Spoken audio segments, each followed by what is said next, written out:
very good morning to all of you, dear subscribers, viewers, learners, and others. As we are learning for many days, transformation, how a sentence is transformed into another form of sentence without changing its meaning. So हम लोग पिछले कई video lecture से ये learn कर रहे हैं कि कैसे एक सेंटेंस जो है दूसरे फॉर्म में ट्रांसफॉर्म हो जाता है बिना मीनिंग चेंज हुए. So under this topic we will learn today how a simple sentence is transform into a complex sentence. In yesterday's video lecture, we learned how a simple sentence is transformed into a complex sentence by using noun class. So कल के video lecture में हम लोगों ने learn किया था कि कैसे एक सिंपल सेंटेंस कॉम्प्लेक्स सेंटेंस में ट्रांसफॉर्म होता है नाउन क्लास का प्रयोग करके.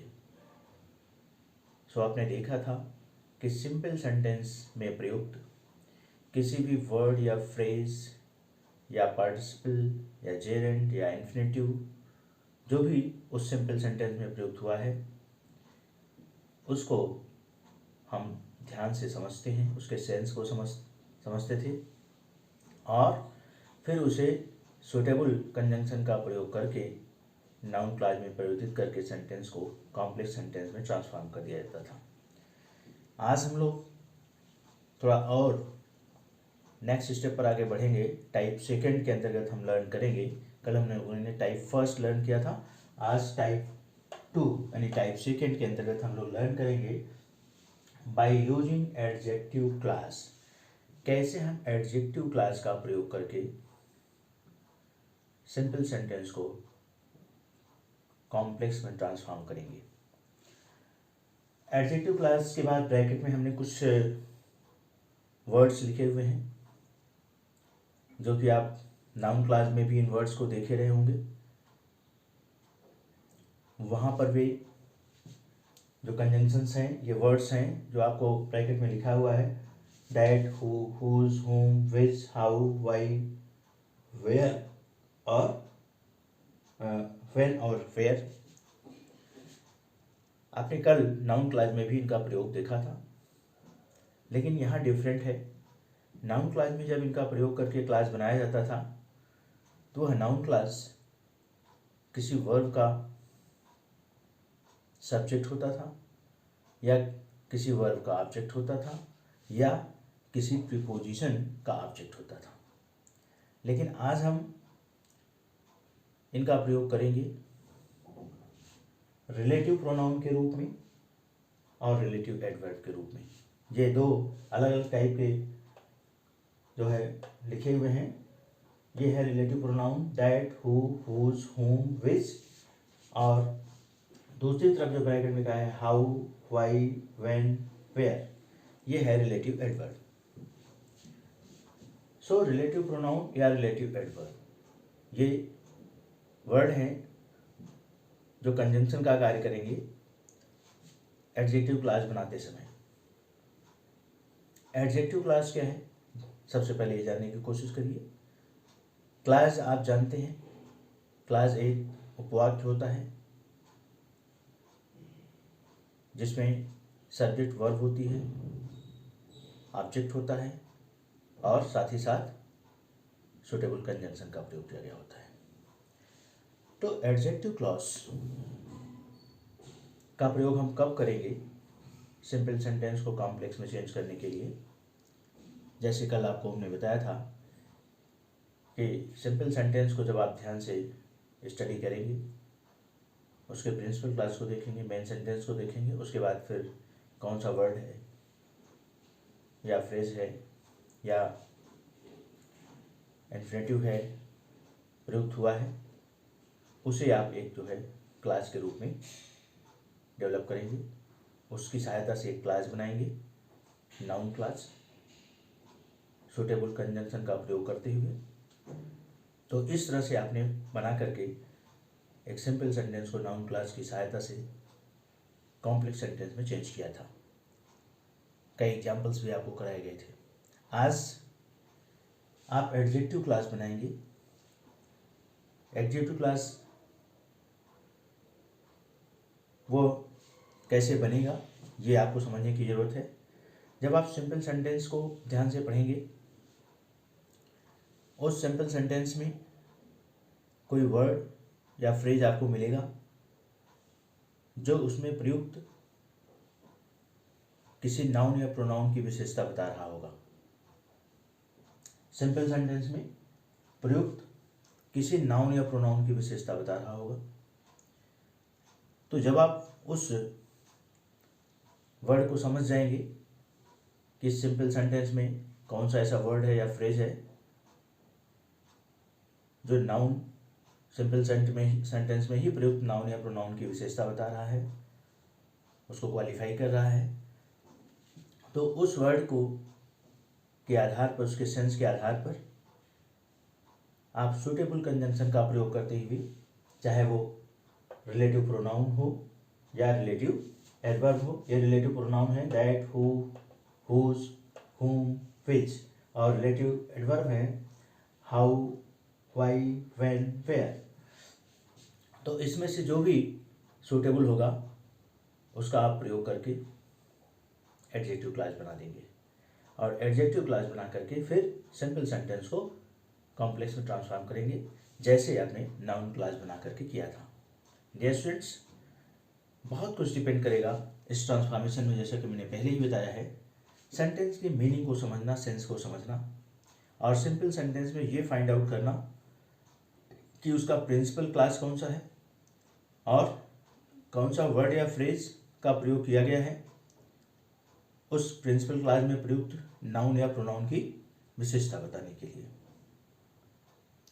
फिर उसको सेंस को समझ करके उस वर्ड के आधार पर क्या सेंस निकलता है या फ्रेज के आधार पर आप सूटेबल जो होगा that, who, whose, whom, which, how, why, when, where में से किसी का प्रयोग करके एडजेक्टिव क्लास बना देंगे, और एडजेक्टिव क्लास बना करके सेंटेंस को सिंपल से कॉम्प्लेक्स में ट्रांसफॉर्म कर देंगे। आइए हम लोग एग्जाम्पल की सहायता से देखते हैं, क्योंकि बिना एग्जाम्पल की सहायता से देखे चाहे जितना भी आपको हम थियोरेटिकल आपको रूल्स बता दूँ, वो आपको याद नहीं हो पाएगा। याद हो तभी हो पाएगा जब उसको आप एग्जाम्पल की सहायता से सिंपल सेंटेंस को कॉम्प्लेक्स में ट्रांसफॉर्म करना सीखेंगे, सिंपल सेंटेंस के सेंस को समझने की कोशिश करेंगे, और फिर समझ करके उससे जो है ट्रांसफॉर्म करेंगे। तो धीरे धीरे इस प्रोसेस में जब आप बहुत सारे एग्जाम्पल्स को कर लेंगे तो रूल्स आपको स्वतः याद हो जाएंगे। आपको पता भी नहीं चलेगा कि रूल्स आपको याद है या नहीं याद है, लेकिन आप सेंटेंस का सही ट्रांसफॉर्मेशन कर ले जाएंगे। ओके स्टूडेंट्स, सो आइए फर्स्ट एग्जाम्पल पर फोकस कीजिए। On the white board I have written first example, we should not hate. देखिए, वी शुड नॉट हेट, यहीं से आपका प्रिंसिपल क्लास है, और the poor, we should not hate the poor. अब देखिए, ये सेंटेंस आपका principal clause we should not hate, और hate the poor, the poor word जो प्रयोग किया गया है ये नाउन है, और हेट वर्ड क्या है, ये वर्ब है। ये पूरा जो सेंटेंस है, we should not hate the poor, यानी हमें गरीबों की या गरीबों से घृणा नहीं करनी चाहिए। तो गरीबों से घृणा नहीं करनी चाहिए। वी शुड नॉट हेट एक कंप्लीट सेंटेंस है, जो कुछ भी हम सेंटेंस बना सकते हैं वो द पुअर को लेकर के, हमें घृणा नहीं करनी चाहिए, ये कंप्लीट सेंटेंस है। द पुअर को लेकर के हम जो है एडजेक्टिव क्लास बनाएंगे। यानी हमें गरीबों से घृणा नहीं करनी चाहिए। अगर हम दूसरे शब्दों में कहें तो हमें उनसे घृणा नहीं करनी चाहिए जो गरीब हैं। जो गरीब हैं, यह एडजेक्टिव क्लास आपका बन गया। हमें उनसे घृणा नहीं करनी चाहिए जो गरीब हैं, वे जो गरीब हैं।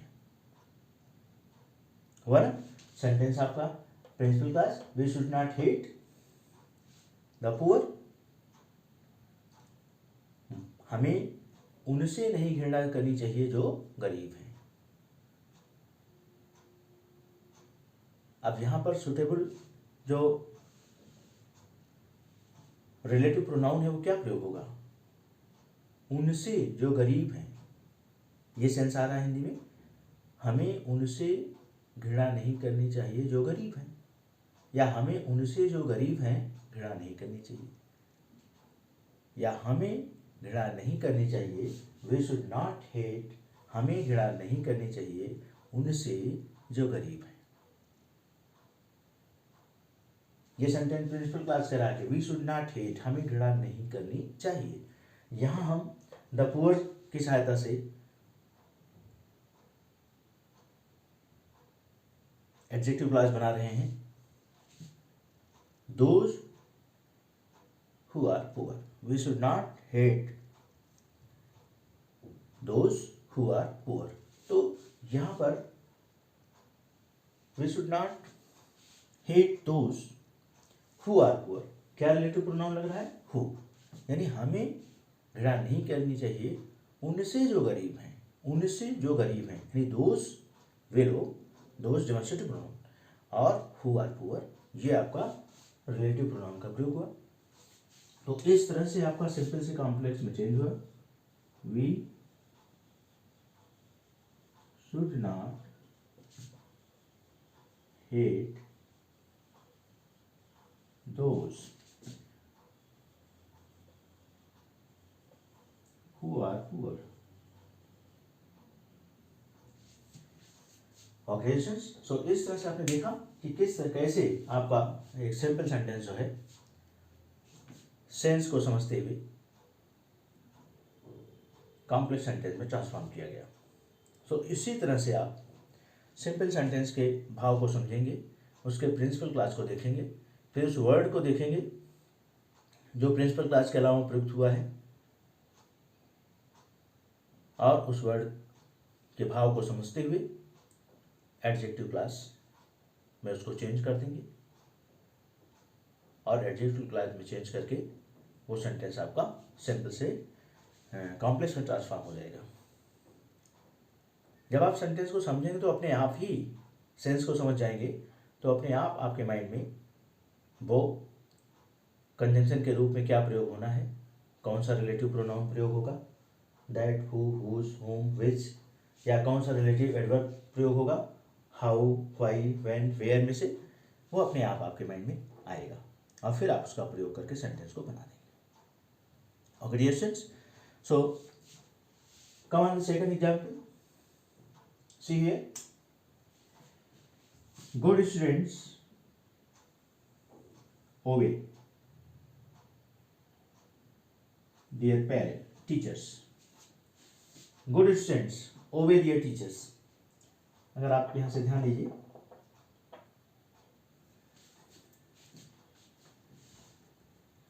तो प्रिंसिपल क्लास क्या है? obey their teachers। और किसके बारे में बात हो रही है? Good students. गुड स्टूडेंट्स ओबे देयर टीचर, मतलब अच्छे लड़के, अगर इसका आप ट्रांसलेशन करिए तो अच्छे विद्यार्थी अपने टीचर की आज्ञा का पालन करते हैं। अच्छे विद्यार्थी अपने टीचर की आज्ञा का पालन करते हैं। गुड स्टूडेंट्स, तो इसको हम द गुड स्टूडेंट्स ओबे देयर टीचर्स, ये प्रिंसिपल क्लास आपका है। द गुड स्टूडेंट्स को लेकर के हम एडजेक्टिव क्लास बनाएंगे तो क्या बनाएंगे? विद्यार्थी जो अच्छे होते हैं, विद्यार्थी जो अच्छे हैं अपने टीचर की आज्ञा का पालन करते हैं। विद्यार्थी जो अच्छे हैं अपने टीचर की आज्ञा का पालन करते हैं।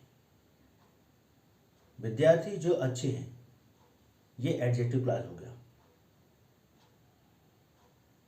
The students who are good,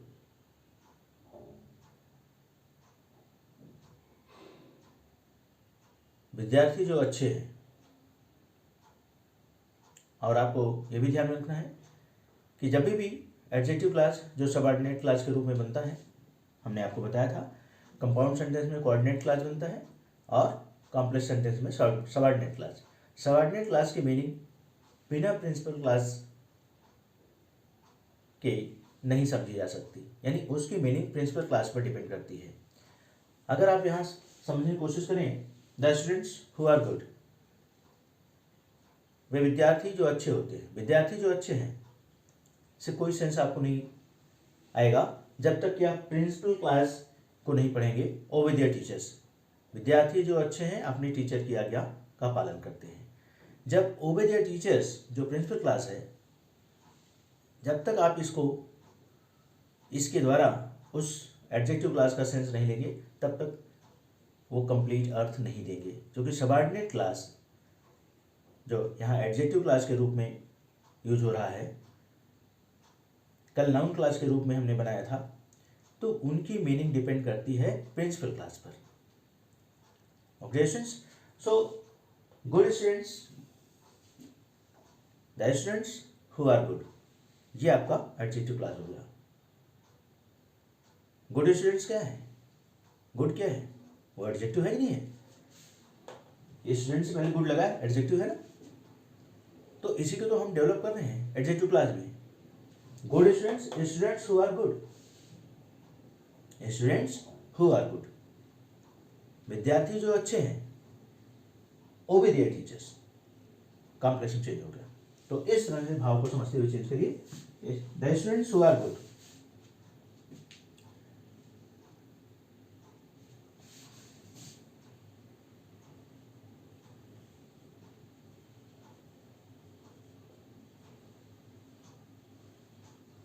who are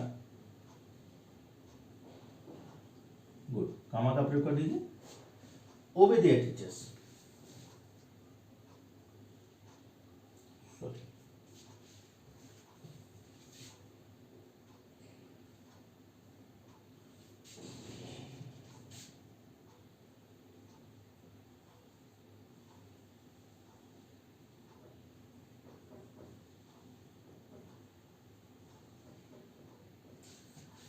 the students who are good obey their teachers. Clear? आपने देखा कि फर्स्ट 2 एग्जाम्पल्स में हु रिलेटिव प्रोनाउन का प्रयोग हुआ और हु रिलेटिव प्रोनाउन का प्रयोग करके सेंटेंस को एडजेक्टिव क्लास में चेंज किया गया और उसे प्रिंसिपल क्लास से कनेक्ट किया गया और आपका सिंपल सेंटेंस कॉम्प्लेक्स में चेंज हो गया। देखिए फर्स्ट एग्जाम्पल में कामा का प्रयोग नहीं हुआ है, यहाँ कामा का प्रयोग क्यों हुआ है? क्योंकि फर्स्ट एग्जाम्पल में जो है रिलेटिव प्रोनाउन जो आपका हु है वो सेंटेंस के बीच में लग रहा है, वो रिलेट कर दे रहा है, तो वहां कामा की आवश्यकता नहीं पड़ी। यहां पर the students who are good, relative pronoun आपका बीच में लगा हुआ है, ये सेंटेंस यहां से प्रिंसिपल क्लास से जोड़ने के लिए आपको जो है कामा का प्रयोग कर दिया जाए, क्योंकि वहां थोड़ा पास आ रहा है इसलिए कामा प्रयुक्त होता है। The students who are good obey their teachers. Okay students, so इस तरह से ये सिंपल से कॉम्प्लेक्स में ट्रांसफॉर्म हुआ। आइए थर्ड एग्जांपल को देखिए। ही died in his native town. यहां पर जो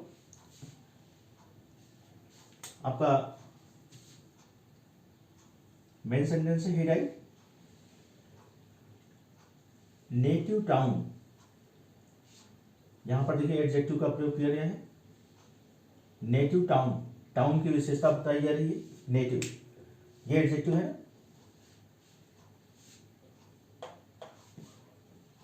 तो यहां पर ये वर्ड है जो विशेषता बताने के लिए प्रयोग किया गया है। ही died in his native town, ये पूरा का पूरा जो है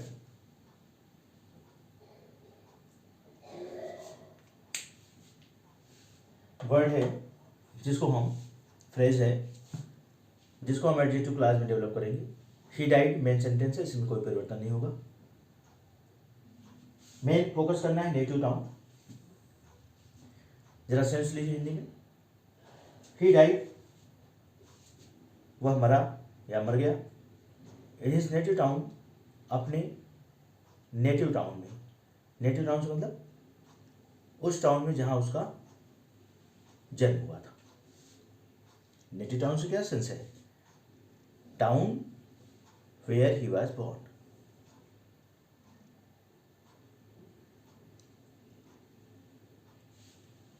सो नेटिव टाउन को अगर आप एक सेंटेंस में क्लास में डेवलप करें, the town where he was born, यही होगा। He died in his native town, वह खत्म हुआ अपने नेटिव टाउन में। तो ही डाइड आपका प्रिंसिपल क्लास है। अब इन हिज नेटिव टाउन को हम जो है एडजेक्टिव क्लास में चेंज करेंगे। He died in the town, he died in the town where he was born. यहां पर क्या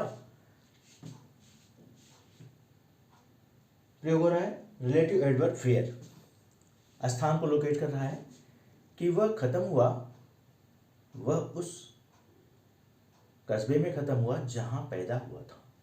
ही डाइड इन द टाउन, वह उस कस्बे में खत्म हुआ जहां पैदा हुआ था, where he was born.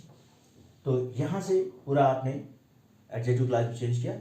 He died in the town, main sentence क्या है? ही डाइड इन द टाउन, वह कस्बे में मरा।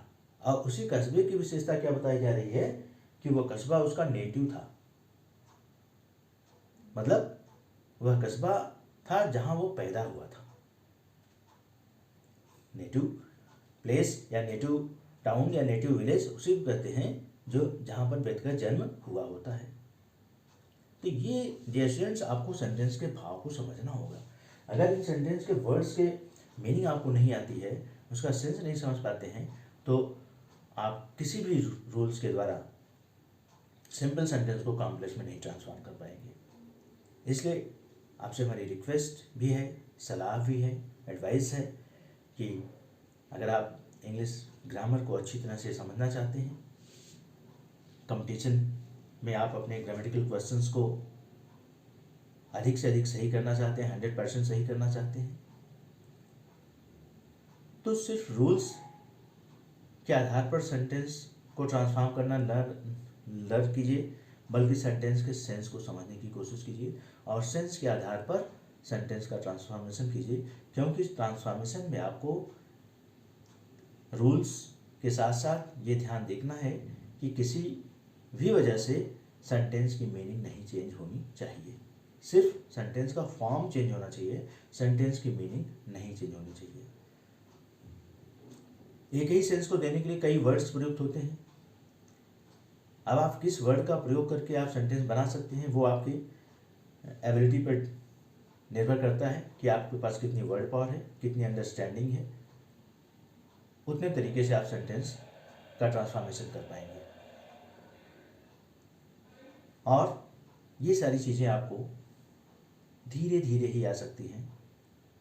एक दिन का यह कोर्स नहीं है या कुछ घंटों का कोर्स नहीं है।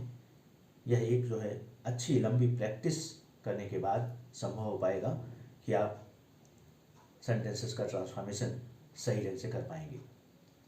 सो आइए थर्ड एग्जाम्पल हमने आपको समझा दिया।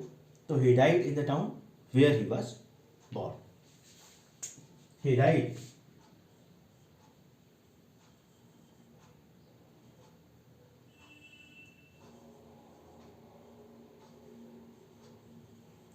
Town where he was born. इस नेटिव को पूरा पूरा हमने एडजेक्टिव क्लास में बदला, तो where he was born. He died in the town where he was born.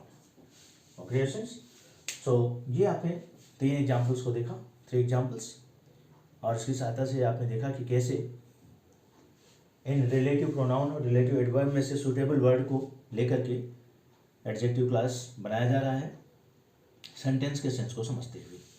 आइए हम कुछ और एग्जाम्पल्स करते हैं, जिसकी सहायता से हम आपको और समझाने की कोशिश करते हैं कि कैसे आप सिंपल सेंटेंस को एडजेक्टिव क्लास के प्रयोग के द्वारा कॉम्प्लेक्स में चेंज करेंगे।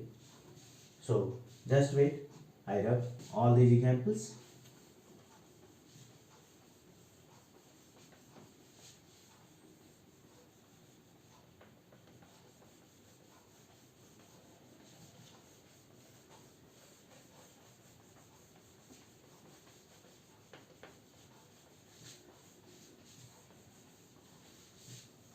So 3 examples we have done so far. So we come on now example number 4. So you will note it down. Example number 4 पर हम एक अलग प्रकार के एग्जाम्पल को लेते हैं। No one can tell the time of his arrival.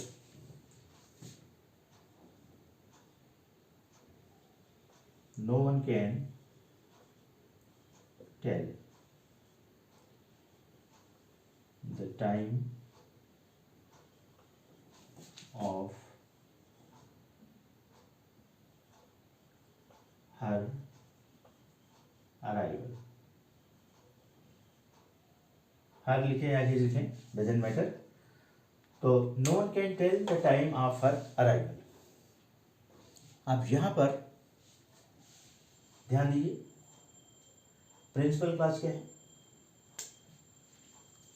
Verb को देखिए, ये टेल मेन वर्ब है, तो no one can tell the time, ये आपका प्रिंसिपल क्लास हो गया ऑफ हर अराइवल। सेंटेंस को मीनिंग को समझने की कोशिश कीजिए इस सिंपल सेंटेंस का। No one can tell the time, कोई समय नहीं बता सकता। No one can tell the time, कोई समय नहीं बता सकता है। ऑफ हर अराइवल, उसके आने का। अराइवल मीन्स क्या होता है, पहुंचना या आना। तो उसके पहुंचने का यहाँ से कोई समय नहीं, अलग अलग ही ऑप्शंस लीजिए, प्रिंसिपल क्लास का अलग, और उसके बाद जो फ्रेज का प्रयोग किया गया है prepositional phrase of her arrival, उसका सेंस अलग लीजिए। तो no one can tell the time, कोई समय नहीं बता सकता है, ऑफ हर अराइवल, उसके पहुंचने का।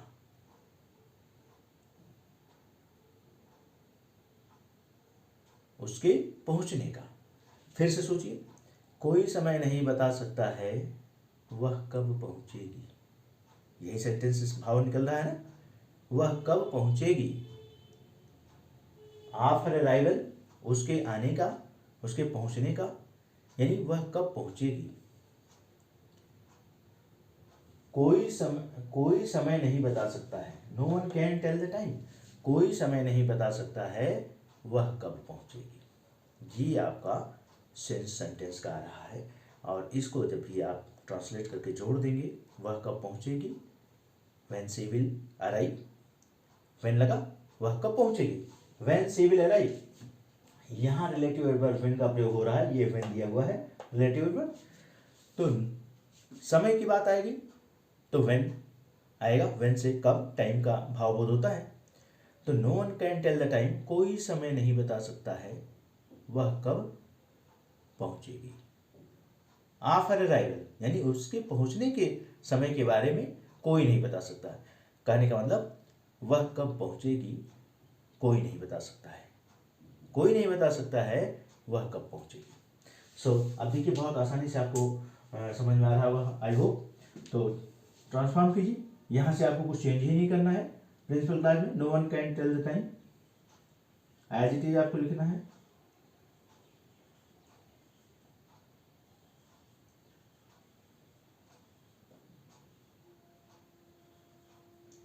यहां से क्या बन गया, when she will arrive. No one can tell the time when she will arrive. तो यहाँ when relative pronoun लगा, when she will arrive.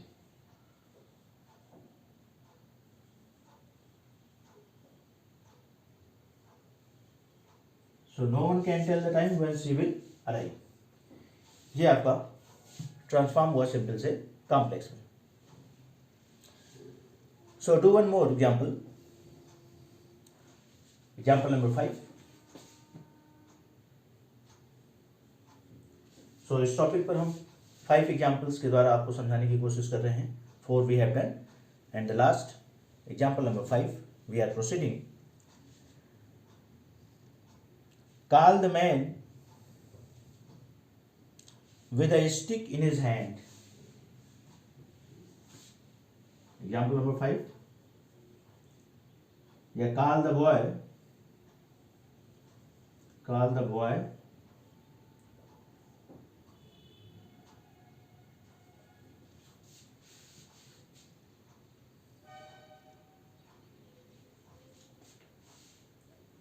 with a stick in his hand.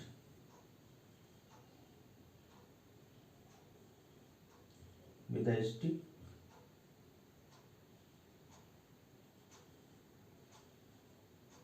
in his hand.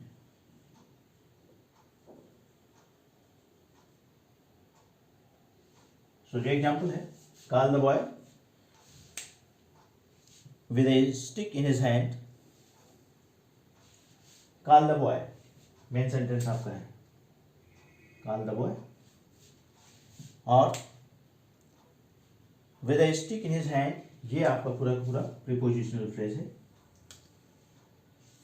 Class है, phrase है, जिसको आपको adjective clause में बदलना है. क्वेश्चन है लड़के को बुलाओ, call the boy.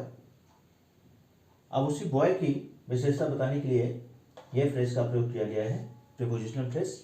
With A stick in his hand, जिसके हाथ में छड़ी है. उस लड़के को बुलाओ, कॉल द बॉय मतलब उस लड़के को बुलाओ. कौन से लड़के को?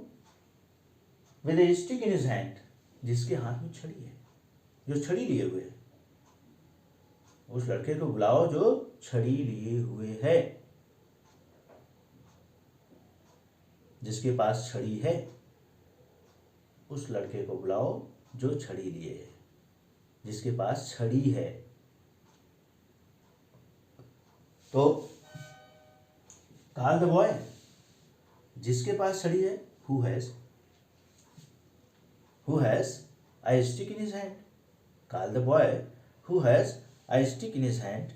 उस लड़के को बुलाओ जिसके हाथ में छड़ी है. तो ये ट्रांसफॉर्मेशन हो गया. Call the boy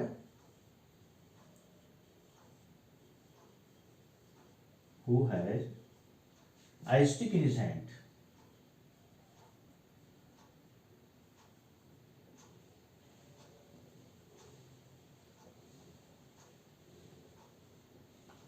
operations. So इस तरह से 5 एग्जाम्पल्स आपने किया. One more example, I hope it will be more helpful for you in understanding. So come on example number 6.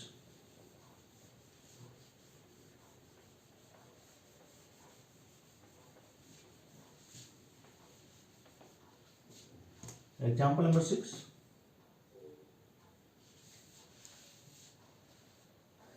I bought my uncle's car. I bought, example है, I bought, BOUGHT, I bought my uncle's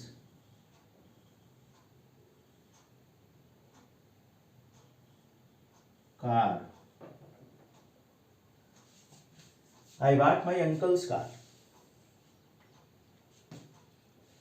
देखिए main sentence, I bought my uncle's car. ये आपका complement है, word है.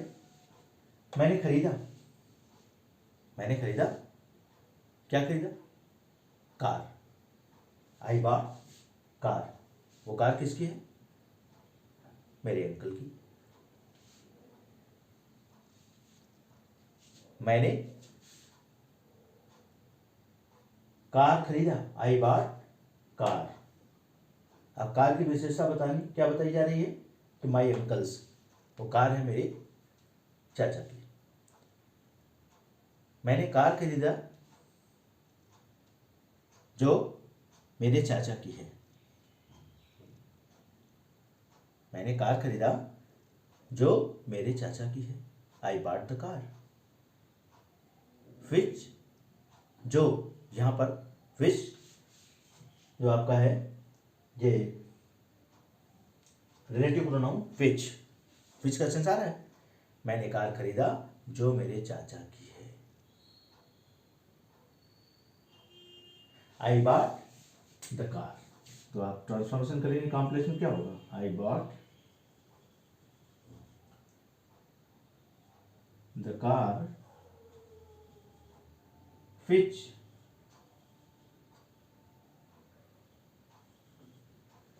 which is belong,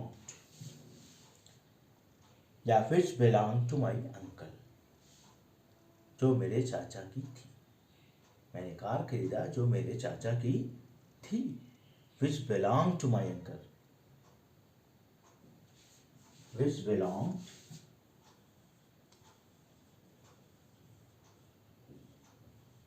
to my uncle।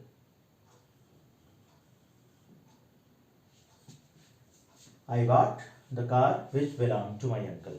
मैंने car खरीदा जो मेरे चाचा की थी। I bought my uncle's car। मैंने अपने चाचा की कार खरीदा, यानी मैंने कार खरीदा जो मेरे चाचा की थी। I bought the car which belonged to my uncle, जो मेरे चाचा की थी, यानी जो मेरे चाचा से रिलेटेड थी। belong to, उनकी थी। क्वेश्चंस। सो इस तरह से 6 एग्जाम्पल्स के द्वारा सिंपल टू कॉम्प्लेक्स में ट्रांसफॉर्मेशन करना with the help of adjective class मैंने आपको समझाने की कोशिश की। आई होप कि आपको समझ में आ गया होगा। आपका अंडरस्टैंडिंग और कॉन्फिडेंस लेवल निश्चित रूप से इन एग्जाम्पल्स के द्वारा बढ़ा होगा। और यह मेरी एडवाइस है कि आप जरूर वीडियो लेक्चर्स को देखकर और एग्जाम्पल सॉल्व करने की कोशिश करिएगा, एक्सरसाइज करिएगा और धीरे धीरे अपनी अंडरस्टैंडिंग डेवलप कीजिए, वर्ड मीनिंग को इन्हेंस कीजिए, वोकैब को इन्हेंस कीजिए और अंडरस्टैंडिंग ग्रेजुअली आपकी बढ़ती जाएगी और आप सिंपल सेंटेंस को कॉम्प्लेक्स में या और किसी भी तरह के सेंटेंस का ट्रांसफॉर्मेशन आपको आने लगेगा। Okay so this is enough for today. आज के लिए पर्याप्त है डियर स्टूडेंट्स। मैंने लगभग हर वीडियो लेक्चर में आपको ये मैं बताता हूँ और बताना भी चाहिए, आई थिंक सो, कि ये आप लोगों के लिए जो मैं वीडियो लेक्चर बना रहा हूँ अपना द बेस्ट ट्राई कर रहा हूँ कि उन स्टूडेंट्स को इंग्लिश ग्रामर आने लगे जो स्टूडेंट्स किसी कारणवश अच्छे स्कूल्स में एडमिशन्स नहीं करा पाए या वो कोचिंग नहीं कर सकते हैं, फिजिकल पैसा नहीं अफोर्ड कर सकते हैं अच्छे विद्यालय में एडमिशन लेने के लिए या कोचिंग पढ़ने के लिए। ऐसे स्टूडेंट्स, वो पुअर स्टूडेंट्स जिनकी फैमिली बैकग्राउंड इकोनॉमिकली वीक है, ऐसे स्टूडेंट्स अगर वो एनी हाउ मोबाइल मैनेज कर पा रहे हैं, डाटा मैनेज कर पा रहे हैं, तो मेरे वीडियो लेक्चर को अगर वो देख रहे हैं तो बहुत ध्यान से देखें, मेरे द्वारा दिए गए इंस्ट्रक्शंस को फॉलो करें, जो मैं आपको निर्देश देता हूँ उस अनुसार आप करिए और टॉपिक को क्रम बाई क्रम से देखिए, जैसा मैं आपको बार बार निर्देश देता रहता हूँ। जब आप शुरू से देखेंगे तो आपको चीज़ें समझ में आएगी। जिनको पहले से कुछ आ रहा है वो बीच में भी टॉपिक देख लेंगे तो समझ में आ जाएगा, लेकिन जो बिगनिंग से पढ़ना शुरू कर रहे हैं, शुरुआत कर रहे हैं, उनको बिल्कुल शुरू से वीडियो लेक्चर्स देखने चाहिए। और बस मैं आपसे इतना ही चाहता हूँ कि यदि इस वीडियो लेक्चर से आपको लगता है, रियली आपको लगता है, कोई झूठ में नहीं, अगर रियली आपको लगता है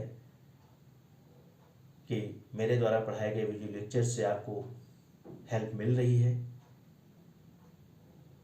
आपकी प्रॉब्लम सॉल्व करने में हमारे वीडियो लेक्चर्स हेल्पफुल हैं, तो आप इस मेरे वीडियो को लाइक ज़रूर करें और शेयर भी कर दें, और साथ ही साथ जो सब्सक्राइब नहीं किए हैं, पहली बार देख रहे हों, वो वीडियो को, मेरे चैनल को RC इंग्लिश क्लासेस को सब्सक्राइब भी कर लें। ओके स्टूडेंट्स, सो बस इतना मैं आपसे उम्मीद करता हूँ। बाकी मैं आपके लिए इस वीडियो लेक्चर के माध्यम से और भी आने वाले समय में मैं वीडियो लेक्चर्स बनाता रहूँगा। यदि आप थोड़ा सा मुझे अपनी तरफ से